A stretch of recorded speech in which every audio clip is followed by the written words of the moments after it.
Hello students, in this video I'll continue chapter number 6, that is combustion and flame. Today we'll discuss the different types of fuels.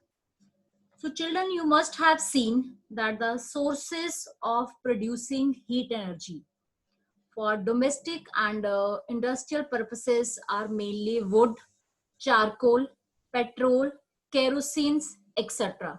So these all substances which produces heat energy or which are the sources of producing the heat energy, these are known as fuels. So here we are having the three types of main fuels. First is solid fuel, second is liquid fuel, and third is gaseous fuel. So see the example of solid fuel here. Solid fuels, for example, wood, coal, charcoal, etc. In liquid fuels, we consider kerosene, petrol, diesel, etc. And for gaseous fuel, CNG, LPG, biogas, hydrogen, etc. So here are the different types of fuels that are solid, liquid, and gaseous. But now the question arises that what is the best fuel that must be used? What are the characteristics of the good fuel that we should use? So here are the few characteristics of a good or ideal fuel. So first, that fuel is very good, which is readily available. Easily that fuel must be available, so that will be considered as a good fuel. Ideal fuel should be cheap. Number 3 is easy to store and transport. Number 4, it should burn at a moderate rate. Number 5, it should produce a large amount of heat. Means less wastage should be there and a large amount of heat should be produced.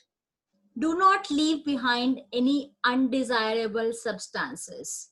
Means it should not leave the residue behind it. Like when we burn wood, that ash is left.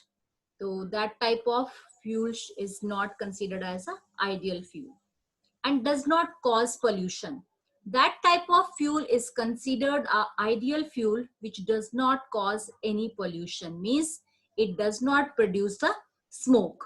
So if all these qualities are present in the fuel, so that is considered as an ideal or good fuel.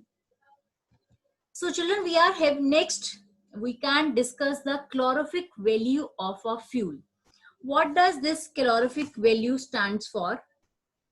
So it is the amount of heat energy produced on complete combustion of 1 kg of a fuel is known as a calorific value.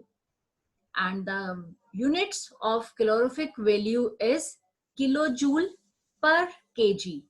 Means how much amount of heat has been produced when we burn 1 kg of a fuel. That is known as the calorific value.